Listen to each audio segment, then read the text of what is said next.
എന്റെ സ്വന്തം മോൾ ചത്താലും എനിക്ക് അവനാ വേണ്ടേ, ആ കുണ്ടനാണ് വേണ്ടെന്ന് പറഞ്ഞു ഇല്ലേ, ആ കുണ്ടൻ. ഒരു ദിവസം ഞാൻ എന്റെ ഖുർആൻ നെഞ്ചോട് ചേർത്ത് വെച്ചിട്ട് എന്റെ ഉള്ളിൽ നിന്ന് കരഞ്ഞു പ്രാർത്ഥിച്ചു പോയി, അല്ലാ എന്നെ സൃഷ്ടിച്ചവനെ, എന്നെ വഴി നടത്തുന്നവനെ, എന്നെ രക്ഷിക്കുന്നവനെ, നിന്റെ ഖുർആൻ വായിച്ചപ്പോൾ ഈസാ നബി ഇന്നും ജീവിച്ചിരിപ്പുണ്ടെന്നും മുഹമ്മദ് നബി മരിച്ചുപോയെന്നും സകല പ്രവാചകന്മാരും മരിച്ചുപോയെന്നും വായിക്കുന്നു. അല്ലാഹുവേ, സത്യത്തിൽ ഞാൻ ആരെയാണ് സ്വീകരിക്കേണ്ടത്, മരിച്ചുപോയവനെയോ ജീവിച്ചിരിക്കുന്നവനെയോ? അള്ളാഹിനോട് ഞാൻ ഉള്ളിൽ നിന്ന് കരഞ്ഞ് പ്രാർത്ഥിച്ച് ഖുർആൻ തുറന്നപ്പോൾ കണ്ട വചനം 10-ാം അധ്യായം 94-ാം വാക്യം. ഖുർആൻ പറയുന്നു, ഫഇൻ കുൻതും ഫീ ശക്കിൻ മിമ്മാ അൻസൽനാ ഇലൈക ഫസ്അലിൽ ലദീന യഖറഊനൽ കിതാബ മിൻ ഖബ്ലിക ലഖദ് ജാഅകൽ ഹഖ. ഞാൻ നിങ്ങൾക്ക് തന്നിരിക്കുന്ന ഈ ഖുർആനിനകത്ത് എന്തെങ്കിലും സംശയങ്ങളുണ്ടെങ്കിൽ നിങ്ങൾ പോയി ബൈബിൾ വായിച്ചവരോട് ചോദിച്ച് പഠിക്കുക, അല്ലെങ്കിൽ നിങ്ങൾ പോയി ബൈബിൾ വായിക്കുക, നിങ്ങളുടെ സംശയങ്ങൾ നിങ്ങളെ വിട്ടകലും. ഖുർആൻ പറയാ, ഖുർആനിൽ സംശയമുള്ളവനോട്, ക്രിസ്ത്യാനിയോടോ യഹൂദനോടോ പോയി ചോദിക്കാൻ, അല്ലെങ്കിൽ പോയി ബൈബിൾ വായിക്കാൻ. അപ്പൊ സത്യത്തിൽ എന്നെ ബൈബിൾ വായിക്കാൻ പ്രേരിപ്പിച്ചത് മാർപ്പാപ്പയുമല്ല, കർദിനാൾമാരുമല്ല, ബിഷപ്പ്മാരുമല്ല, അച്ഛന്മാരുമല്ല, സിസ്റ്റേഴ്സ് അല്ല, ആൽമായരല്ല, ഉപദേശിമാരല്ല, പാസ്റ്റർമാരല്ല, ബ്രദർമാരുമല്ല. എന്നെ ബൈബിൾ വായിക്കാൻ പ്രേരിപ്പിച്ചത് സാക്ഷാൽ മുസൽമാന്റെ പരിശുദ്ധ ഖുർആനാണ്. ഞാൻ മതം മാറിയതിന്, മനം മാറിയതിന് എന്നെ കുറ്റപ്പെടുത്തിയാൽ അതിനർത്ഥം അവർ പരിശുദ്ധ ഖുർആനിനെ കുറ്റപ്പെടുത്തുന്നു. ഖുർആനെ പറഞ്ഞത് പോയി ബൈബിൾ വായിച്ചാൽ. അങ്ങനെയാണ് ഞാൻ ബൈബിൾ വായിക്കാൻ തീരുമാനിക്കുന്നതും ഈ ധ്യാന കേന്ദ്രത്തിൽ എത്തിപ്പെടുന്നതും. കേട്ടില്ലേ, തൻ്റെ മുന്നിലിരിക്കുന്ന ക്രിസ്ത്യൻ സഹോദരങ്ങളെ പച്ച നുണ പറഞ്ഞ് ഇങ്ങനെ സമർത്ഥമായി പറ്റിക്കാനും ഇങ്ങനെ സമർത്ഥമായി വഞ്ചിക്കാനും ഇവനല്ലാതെ മറ്റാർക്കാണ് കഴിയുക? ഖുർആനിൽ എവിടെയാണ് പറഞ്ഞിട്ടുണ്ട്? നിങ്ങൾക്ക് സംശയമുണ്ടെങ്കിൽ നിങ്ങൾ ബൈബിൾ എടുത്ത് നോക്ക്, അല്ലെങ്കിൽ ക്രിസ്ത്യാനിയോട് പോയി ചോദിക്കുക, അല്ലെങ്കിൽ ജൂതനോട് പോയി ചോദിക്കുക, യഹൂദനോട് പോയി ചോദിക്കുക എന്നൊക്കെ ഖുർആനിൽ എവിടെയാണ് പറഞ്ഞിട്ടുള്ളത്? ഇത് ഖുർആനിലൊരു ആയത്ത് വായിച്ചിട്ട് അതിന് ദുർവ്യാഖ്യാനം ചെയ്യും. ഒരു ആയത്തങ്ങ് ഓതുക, എന്നിട്ട് പറയണം അതിൽ പറഞ്ഞിട്ടുള്ളത്. ഖുർആൻ ഞാൻ തുറന്നു വെച്ചപ്പോൾ കണ്ടത്, നിങ്ങൾക്ക് മനസ്സിലായിട്ടില്ലെങ്കിൽ നിങ്ങൾ ബൈബിൾ എടുത്ത് നോക്ക്, അല്ലെങ്കിൽ ക്രിസ്ത്യാനിയോട് ചോദിക്കുക. പച്ച കളവ് പറയുക. ആ കളവ് കേട്ടിട്ട് ഇരുന്ന് കൈയടിക്കാൻ കുറേ ആളുകളും. ഇത്ര സമർത്ഥമായി വഞ്ചിക്കാൻ, ഇത്ര സമർത്ഥമായി ക്രിസ്തീയ വിശ്വാസികളെ വഞ്ചിക്കാൻ ഇവനല്ലാതെ മറ്റാർക്ക് കഴിയും? ഇസ്ലാം മതം വിട്ട്, സുലൈമാൻ എന്ന പേര് വിട്ട്, മാരിയോ ജോസഫ് എന്ന പേര് സ്വീകരിച്ച് അങ്ങനെ വരുന്ന ആളുകളെ സംഘികൾക്കും കാസ ടീമിന്, ഇപ്പോൾ കാസയൊക്കെ ഇതേ നിലവിളിക്കുന്നു കിടന്നിട്ട്.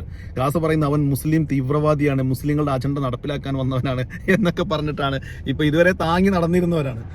ഇപ്പോൾ കൈ പൊള്ളിയപ്പോൾ അവർ പെട്ടെന്ന്, അത് എളുപ്പമാണല്ലോ മുസ്ലിങ്ങളുടെ പേരിലേക്ക് ചാർത്തുക. ഇവൻ സുലൈമാൻ എന്ന പേരിൽ ഞാൻ ദാരിമിയാണ്, പച്ചക്കളവ്, ദാരിമി ബിരുദം 18-ാം വയസ്സിലെടുത്ത് പൂർത്തീകരിച്ചവനാണ് എന്നൊക്കെ കളവ് പറഞ്ഞത്. കളവല്ലാതെ ചങ്ങാതി പറയില്ല, പച്ചക്കളവ്.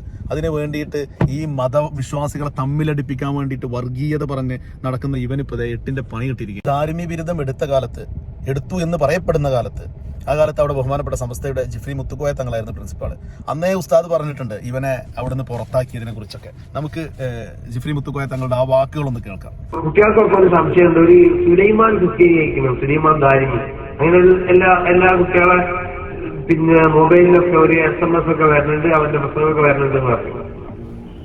ഓൻ സുലൈമാൻ ദാരിമിയല്ല. ഞാൻ നന്ദി അൽസലാം അറബി കോളേജ് പ്രിൻസിപ്പാളാണ് കാലഘട്ടത്തിൽ ഞാൻ പുറത്താക്കിയവനാണ്. അവൻ വയനാട് പിന്നെ പടിഞ്ഞാറത്തറയാണ് അവന്റെ രാജ്യം. അവനെ ഞാൻ പുറത്താക്കിയ എന്തിനാന്ന് ചോദിച്ചാൽ, അവന് വല്ലാതെ നുണ അറിയുന്ന ആളാണ്, വല്ലാതെ പൊള്ളു പറഞ്ഞു. അപ്പോൾ ഒരു ദിവസം ഞാൻ മാനിക്ക് അവിടെയുള്ള സിറാജുദ്ദീൻ ദാരിമി കക്കാട് എന്ന് പറയുന്നത് വലിയ പ്രസംഗകനാണ്. അവനോ ഇവരൊക്കെ ഒന്നിച്ച് പഠിക്കുന്ന കാലത്താണ്.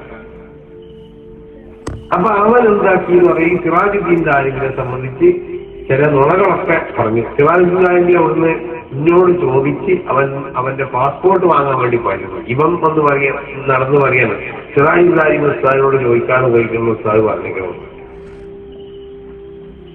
അങ്ങനെ ഞാൻ അവനെ വിളിച്ചു, കുട്ടികളെയും വിളിച്ചു. അവനോട് ഞാൻ പറഞ്ഞു, ഞാൻ എപ്പോഴും അവനോട് പറയുന്നുണ്ട്, എന്റെ ഹൃദയത്തിന് എന്തോ ഒരു തകരാറുണ്ടോ, ഈ വല്ലാതെ നുണ പറയുന്നുണ്ടല്ലോ. അപ്പൊ അന്ന് ഞാൻ അവനോട്, അന്ന് രാത്രി വേഷാന്റെ ശേഷമാണ് ഞാൻ പറഞ്ഞു, ഇപ്പൊ ഇവിടുന്ന് പോകണം. കേട്ടില്ലേ തങ്ങൾ ഉസ്താദ് പറഞ്ഞത്? അന്നേ ഇവൻ വാ തുറന്നാല് നുണയല്ലാതെ പറയില്ല, നുണ പറയുന്നവനാണ്. ഏതെങ്കിലും ഒരാളല്ല പറയുന്നത്, ബഹുമാനപ്പെട്ട സംസ്ഥയുടെ പ്രസിഡന്റ് ജിഫ്രി മുത്തുക്കോയ തങ്ങളാണ് പറയുന്നത്. വാ തുറന്നാൽ അന്നേ ഞാൻ പറഞ്ഞിട്ടുണ്ടോ, നിനക്കൊരു പ്രശ്നമുണ്ടോ, നിന്റെ മനസ്സിന് ഒരു പ്രശ്നമുണ്ട്, നിന്റെ മനസ്സ് ശരിയല്ല എന്ന് കളവ് പറഞ്ഞ് വാ തുറന്നാൽ നുണ മാത്രം പറയുന്നു. അത് തന്നെയല്ല അത്ഭുതം തോന്നുന്നു. പരിശുദ്ധ ഖുർആനിൽ ഒരു ആയത്ത് ഓതിയിട്ട് പറയാണ്, ക്രിസ്ത്യാനികളോട് പറയാണ്, ഞാൻ പരിശുദ്ധ ഖുർആൻ തുറന്നു വെച്ചപ്പോൾ ഈ ആയത്താണ് കണ്ടത്. അതിൻ്റെ അർത്ഥം നിങ്ങൾക്ക് വല്ല സംശയം ഉണ്ടെങ്കിൽ നിങ്ങൾ ക്രിസ്ത്യാനികളോട് പോയി ചോദിക്കുക, അല്ലെങ്കിൽ ബൈബിൾ പോയി തുറന്നു നോക്ക്. ഖുർആനൊക്കെ ഇവിടെ ഇട്ടിട്ട് നിങ്ങൾ ബൈബിൾ പോയി തുറന്നു നോക്കുന്നത് ഖുർആനിലുണ്ട്. അത് പാച്ച പൊള്ളു പറയുന്നത്. ആ പൊള്ളു പറഞ്ഞിട്ട് അത് കേട്ട് കയ്യടിക്കാൻ കുറെ ക്രിസംഖികളും വല്ലാത്ത ജാതി.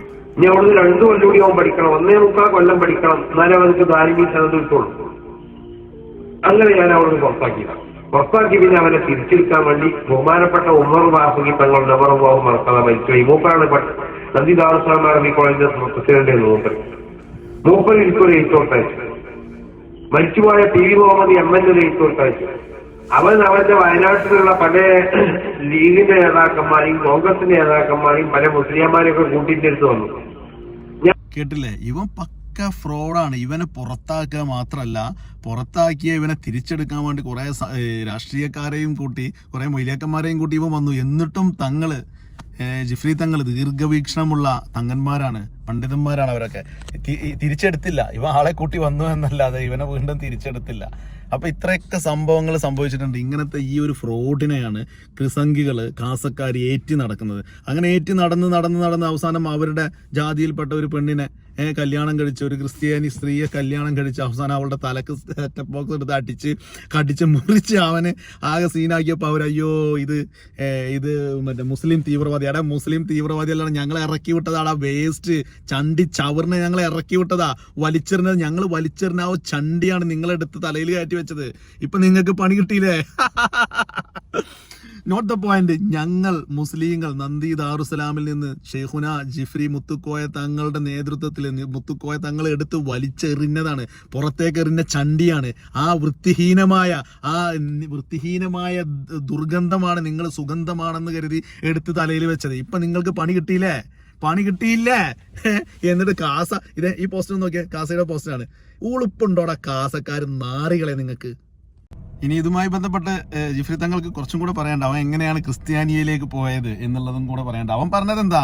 അവൻ പറഞ്ഞത് ഞാൻ അള്ളാഹുവിനോട് വിളിച്ച് പ്രാർത്ഥിച്ചു, എന്നിട്ട് ഖുർആൻ തുറന്നപ്പോ കണ്ടു ബൈബിൾ. അങ്ങനെ ഞാൻ ബൈബിളിലേക്ക് ഇറങ്ങിപ്പോയി എന്നല്ലേ. കള്ള ഹൈമാർ കേക്ക്. വയനാട് തന്നെ ഒരു ഫാത്തിമ മാതാ ഒരു ക്രിസ്ത്യാനികളുടെ ഒരു ഹോസ്പിറ്റലുണ്ട്. ആ ഹോസ്പിറ്റലിൽ കൊണ്ട് ഒരു അസുഖമായിട്ട് അവിടെ അഡ്മിറ്റ് ആവും. അവിടുന്ന് പിന്നെ ക്രിസ്ത്യാനികൾ പെട്ട ചില അവരെ ഈ കന്യക സ്ത്രീകളൊക്കെയാണ് അവർക്ക് സേവകര്. അവരായിട്ട് ബന്ധപ്പെട്ട് അവരോടുള്ളതായ ആ ബന്ധത്തിന്റെ അടിസ്ഥാനത്തിലാണ് പിന്നെ അവൻ ക്രിസ്ത്യാനിയാവുന്നത്. അപ്പൊ അവനൊരു ദാരിദ്ര്യ ക്രിസ്ത്യാനിയായി എന്ന് ചിലരൊക്കെ പ്രചരിപ്പിക്കുന്നുണ്ട്. ഇനിയിപ്പോ ഒരു ദാരിദ്ര്യ ആയതുകൊണ്ടോ അവൻ ക്രിസ്ത്യാനിയാവാൻ പാടില്ലാന്നൊന്നുമില്ല. ഒരു ദാരിദ്ര്യായി എന്നൊക്കെ ദാരിദ്ര്യമല്ല, ഇനി വാസ്തവിയായി അതിനേക്കാൾ വലിയ സ്ഥാനത്ത് നിർത്തി കിട്ടി നിൽക്കാം. അല്ലെങ്കിൽ ഈ പറഞ്ഞ കോളേജിൽ നിന്ന് കൊടുക്കുന്ന ഒരു സ്ഥലത്ത് വീട്ടിൽ നിൽക്കുക. എന്നാലും അവൻ ക്രിസ്ത്യാനി കൂടെ അള്ളാഹു സുബ്ഹാനഹു വ തആല ഒരുത്തന് ഹിദായത്ത് കൊടുക്കുകയും ചെയ്യും. ക്രിസ്ത്യാനി ആവാൻ എന്തും ആവാം. പക്ഷെ ഇവൻ സുലൈമാൻ ഒരു ദാരിദ്ര്യമില്ല, അവൻ സുലൈമാൻ മാത്രമാണ്. സുലൈമാൻ വ്യക്തമായിട്ട് തന്നെയാണ് തങ്ങൾ കാര്യങ്ങൾ പറഞ്ഞിട്ടുള്ളത്. ഇവന് ഒരു സുപ്രഭാതത്തില് ഇവനിക്ക് എന്തോ ഒരു വിളിയാളം കിട്ടിയിട്ട് ആ വിളിയാളം കേട്ട് ക്രിസ്ത്യാനിറ്റിയിലേക്ക് പോയതല്ല ഇവനെ നന്ദി ദാറുസലാമിൽ നിന്ന് ജിഫ്രി തങ്ങൾ എടുത്ത് വെളിയിലിട്ട് പുറത്തിട്ട് എന്നിട്ട് തിരിച്ചു കയറാൻ വേണ്ടി ഒരുപാട് ട്രൈ ചെയ്തു. പല രാഷ്ട്രീയക്കാരുമായി ബന്ധപ്പെട്ട് ഇവൻ തിരിച്ചു കയറാൻ വേണ്ടി ഒരുപാട് ട്രൈ ചെയ്തു. പക്ഷെ ഇവനെ തിരിച്ചു കയറ്റിയില്ല. കാരണം ഇനിയും 2 വർഷം ദാരിമി ബിരുദം പൂർത്തിയാക്കാൻ അവനുണ്ട്. എന്നിട്ട് ഇവനെ തിരിച്ചു കയറ്റിയില്ല എന്ന് മാത്രമല്ല, പിന്നെ ഇവനൊരു ഹോസ്പിറ്റലിൽ കിടക്കുമ്പോൾ അങ്ങനെ ക്രിസ്ത്യാനികളായിട്ടുള്ള സ്ത്രീകളുമായി ബന്ധപ്പെട്ട് അങ്ങനെ പരിചയപ്പെട്ട് അങ്ങനെ അവനക്ക് തോന്നിയ ഒരു തോട്ടായിരിക്കാം, അല്ലെങ്കിൽ ഏതെങ്കിലും ക്രിസംഖികൾ മനസ്സിൽ വന്ന ഒരു വർഗീയ ചിന്തയായിരിക്കാം. ഞാനൊരു ദാരിമിയാണ്, ഞാൻ ക്രിസ്ത്യാനിയയിലേക്ക് പോകുമ്പോൾ ആ പേര് പറഞ്ഞാൽ കുറച്ചും കൂടി വർഗീയത പറയാൻ കുറച്ചും കൂടി വാല്യൂ കിട്ടും. ഇപ്പോൾ ഈ അക്ബർ പിന്നെ രാമസിംഹനായപ്പോൾ അവർക്ക് ആർക്കും അവനെ വേണ്ട. അക്ബർ എന്നുള്ള പേര് വെച്ചിട്ട് ചെന്നപ്പോൾ ഭയങ്കര സ്വീകാര്യതയായിരുന്നു. അതുപോലെയൊക്കെ ആണെന്ന് കരുതിയിട്ട് ഇവൻ ദാരിമിയായിട്ട് ഓടി ചെന്നതാ. ചെന്ന് കുറച്ചു കാലം നല്ല സ്വീകരണം കിട്ടി. ഇപ്പൊ എടുത്തിട്ട് മേയുന്നുണ്ട്.